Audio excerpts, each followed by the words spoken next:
¿Qué tal? ¿Cómo estamos? Bienvenidas, bienvenidos. Mi nombre es Marquitos. Espero que os encontréis todas y todos bien. Yo estoy perfectamente.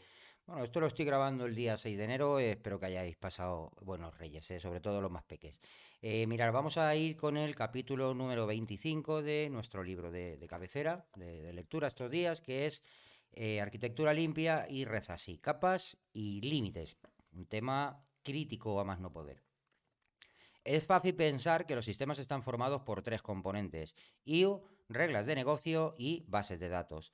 Para algunos sistemas sencillos esto es suficiente. Para la mayoría de sistemas, sin embargo, el número de componentes es mayor. Piense, por ejemplo, en un sencillo juego informático. Es fácil imaginar los tres componentes. La IU gestiona todos los mensajes del jugador a las reglas del juego.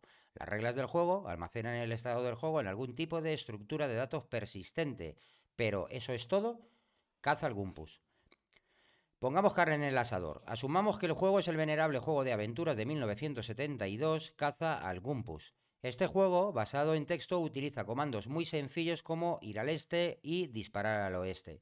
El jugador introduce un comando y el ordenador responde con lo que el jugador ve, huele, oye y experimenta. El jugador está cazando al Gumpus en un sistema de cavernas y debe evitar trampas, pozos y otros peligros mortales. Si está interesado, las reglas del juego son fáciles de encontrar en la web. Asumamos que mantenemos la IU basada en texto, pero la desacoplamos de las reglas del juego de forma que nuestra versión utiliza distintos idiomas en distintos mercados. Las reglas del juego se comunicarán con el componente IU utilizando una API independiente del idioma y la IU traducirá la API al idioma humano adecuado. Si las dependencias del código fuente están bien administradas, como se muestra en la figura 25.1, cualquier cantidad de componentes IU puede reutilizar las mismas reglas del juego. Las reglas del juego no saben ni les importa qué idioma humano se está utilizando. Veamos esa figura 25.1. Como vemos aquí en esta figura, obviamente, la flecha apunta hacia el componente de más alto nivel. De hecho, en este caso, el componente de Game Rules contiene lo que son las políticas, ¿no?, de más alto nivel. Por eso, estos componentes, que son los de más bajo nivel aquí, dependen del componente de más alto nivel. Esa es la regla de dependencia que debemos seguir. Asumamos también que el estado del juego se mantiene en algún almacenamiento persistente, o quizá en flash, o quizá en la nube, o quizá en RAM. En cualquiera de esos casos no queremos que las reglas del juego conozcan los detalles, por lo que, una vez más, crearemos una API que puedan utilizar las reglas del juego para comunicarse con el componente de almacenamiento de información. No queremos que las reglas del juego sepan nada sobre los distintos tipos de almacenamiento de información, por lo que las dependencias deben dirigirse adecuadamente siguiendo la regla de dependencia, como muestra la figura 25.2. Mismo. Arquitectura limpia. Debe quedar claro que podríamos aplicar el método de la arquitectura limpia fácilmente en este contexto. Y viene una nota a pie de página que ahora leeremos. Con todos los casos de uso, límites, entidades y estructuras de datos correspondientes. Pero ¿realmente hemos encontrado todos los límites arquitectónicos significativos? Vale, pie de página cuando se refiere a este contexto. También debería quedar claro que no aplicaremos el método de la arquitectura limpia a algo tan trivial como este juego. Después de todo, el programa entero se puede escribir probablemente en 200 líneas de código o menos. En este caso, estamos utilizando un programa sencillo como proxy de un sistema mucho más grande con límites arquitectónicos significativos, ¿no? Un poquito el pie de página nos aclara que esto es como un trocito de un sistema, para que lo veamos como ejemplo. Vale. Por ejemplo, el lenguaje no es el único eje de cambio para la IU. Puede que también queramos variar el mecanismo por el que comunicamos el texto. Por ejemplo, puede que queramos utilizar una ventana de línea de comandos normal o mensajes de texto o una aplicación de chat. Hay muchas posibilidades. Esto significa que existe un potencial límite arquitectónico definido por este eje de cambio. Quizá deberíamos construir una API que cruce ese límite y aísle el idioma del mecanismo de comunicaciones. Esa idea se ilustra en la figura 25.3, que es un diagrama revisado. El diagrama de la figura 25.3 se ha complicado un poco, pero no debe de contener sorpresas. Los bordes intermitentes indican componentes abstractos que definen una API que implementan los componentes que tienen encima o debajo. Por ejemplo, la API Language se implementa por los componentes English y Spanish. GameRules se comunica con Language a través de una API que GameRules define y Language implementa. Language se comunica con Text Delivery utilizando una API que Language define, pero que Text Delivery implementa. La API es definida y de propiedad del usuario, no del implementador.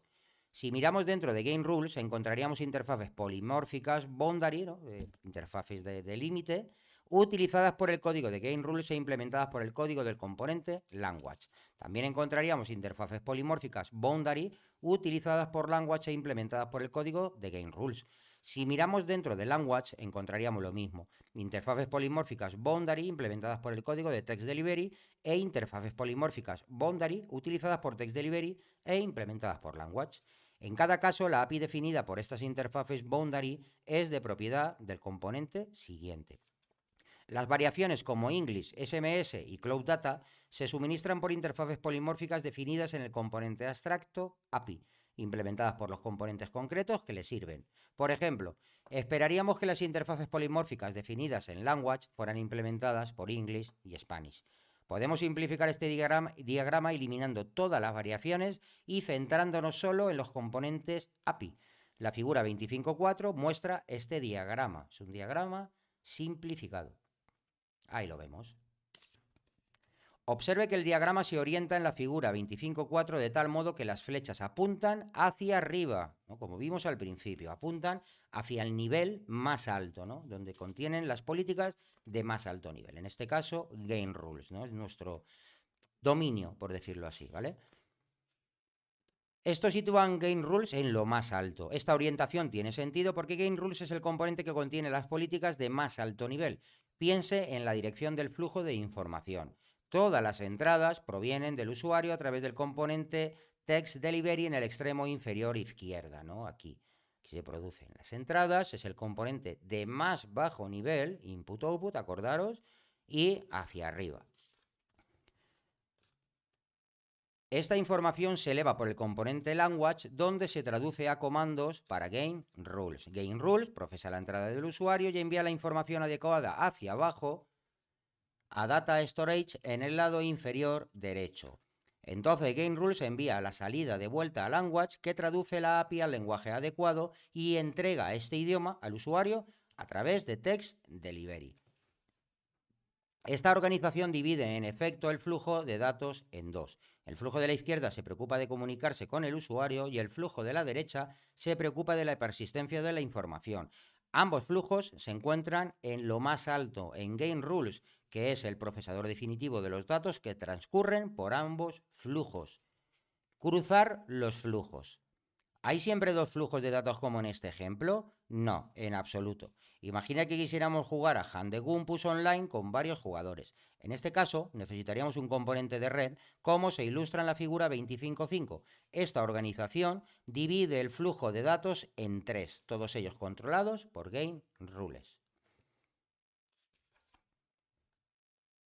De modo que, según se vuelven más complejos los sistemas, las estructuras de componente podrá dividirse en muchos más flujos.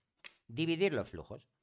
Llegados a este punto puede que esté pensando que todos los flujos acaban encontrándose en lo más alto de un único componente, ¿no? Ojalá la vida fuera tan sencilla. La realidad, por supuesto, es mucho más compleja. Pensemos en el componente Game Rules de Cazalgumpus. Parte de las reglas del juego lidian con la mecánica del mapa. Saben cómo conectar las cavernas y qué objetos se localizan en cada caverna. Saben cómo mover al jugador de una caverna a otra y cómo determinar los eventos que debe superar el jugador. Pero hay otro grupo de políticas a un nivel aún superior, políticas que conocen la salud del jugador y el coste o beneficio de un evento particular. Estas políticas pueden provocar que el jugador vaya perdiendo salud o ganándola al descubrir comida. La política de la mecánica de bajo nivel declarará eventos a esta política de alto nivel, como Found Food o Fill in Pit.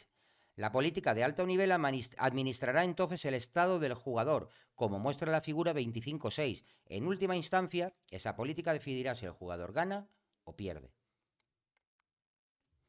¿Esto es un límite arquitectónico? ¿Necesitamos una API que separe Mouse Management de Player Management? Bueno, vamos a hacerlo aún más interesante, añadiendo microservicios.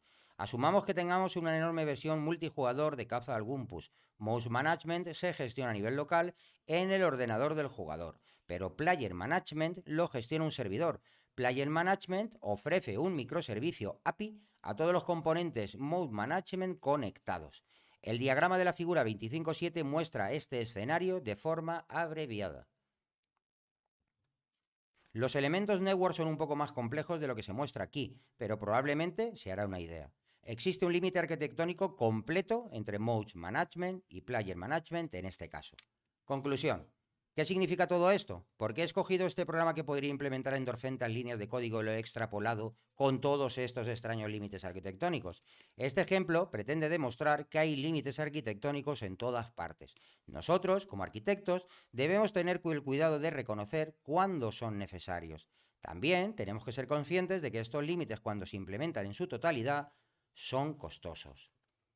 Al mismo tiempo, tenemos que reconocer que cuando se ignoran estos límites es muy costoso añadirlos más tarde, incluso en la presencia de suites de pruebas y disciplina de refactoring. De modo que, ¿qué hacemos nosotros los arquitectos? La respuesta es decepcionante. Por un lado, algunas personas muy listas nos han dicho a lo largo de los años que no debemos anticipar la necesidad de abstracción, ¿no? Yagni. Hay sabiduría en este mensaje, ya que el exceso de ingeniería es a menudo mucho peor que el defecto de ella. Por otro lado, cuando descubre que realmente necesita un límite arquitectónico donde no lo hay, los costes y los riesgos de añadir ese límite pueden ser muy altos. De modo que ya lo tiene. O arquitecto de software debe prever el futuro. Debe predecir de forma inteligente, debe sopesar los costes y determinar dónde se sitúa el límite y cuál debe implementarse por completo y cuál debe implementarse parcialmente y cuál debe ignorarse. Pero esto no es una decisión puntual. No decide al inicio de un proyecto qué límites implementar y cuáles ignorar. Lo que hace es observar. Presta atención a la evolución del sistema. Observa dónde pueden necesitar esos límites y después presta atención a la más mínima señal de fricción causada por la falta de estos límites. En este momento, sopesa el coste de implementar esos límites frente al coste de ignorarlos y revisa esa decisión con frecuencia. Su meta es implementar los límites en el punto de inflexión donde el coste de implementar resulta menor que el coste de ignorar. Hace falta estar muy atento. Esto, por ejemplo, a mí me refuerza también algunas lecciones ya aprendidas en este mismo libro, ¿no? Por ejemplo, cuando nos habla de decisiones tardías, ¿no? Hay ciertas decisiones que podemos posponer y de hecho incluso es aconsejable. Yo sigo esa práctica y debo decir que a mí me funciona de maravilla, ¿no? Es una práctica que me funciona muy bien. Por ejemplo, cuando empiezas un proyecto es muy común, ¿no? Decir, bueno, vamos a usar Doctrine, Symfony o Spring en Java o con React, con Node, ya veremos qué usamos también, pero lo decidimos todo al principio, ¿no? Y luego hay muchas de esas decisiones que nos crean resistencia, acaban convirtiéndose en un lastre. Por ejemplo, el tema de la persistencia que hablaba, ¿no? Tú puedes empezar un proyecto por las capas de lógica de negocio, ¿no? Los componentes más altos.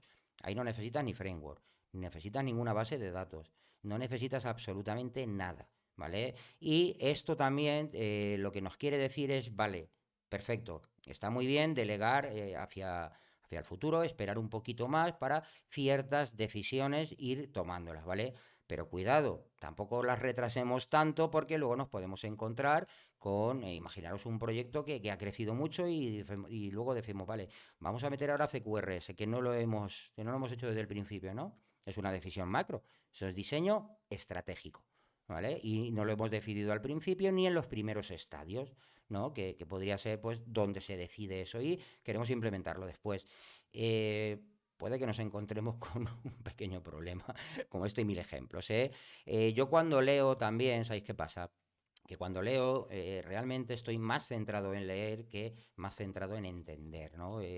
Son capítulos que yo ya me he leído, luego me los voy a leer seguramente durante los años mil veces más, pero como estoy centrado en leer y no en entender, seguro que en los resúmenes me dejo millones de cosas, ¿no? Pero bueno, lo bonito de esto es que luego se saca otro vídeo y arreglando. En fin, el capítulo 26, vamos a ir pronto con él. El componente principal, main, es un capítulo muy pequeño, está cargado de texto que nos va a durar 2 segundos, pero lo pondremos en otro vídeo para, pues oye, mantener un poquito la higiene, ¿vale? Y luego ya el 27 ya, pues oye, empieza con servicios, grandes y pequeños. Joder, está interesante, ¿verdad? Vamos allá. Un saludote. Chao, chao.